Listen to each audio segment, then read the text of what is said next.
Brigadier Rajinder Singh Jamwal, the indomitable Dogra warrior and the savior of the sovereignty of Jammu and Kashmir, the fearless fighter and the courageous defender who shaped our motherland's destiny.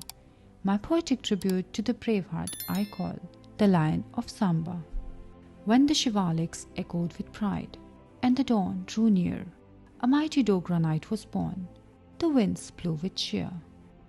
Bulbul of the Himalayas sang the rustic bravery notes. Courage was personified. He belonged where valor floats. The sky blushed golden when he kissed the dust of hills. Duty before death he vowed, resolved with spirit still. With only 100 of grit and fire, he wrecked all threats and enemies' desire.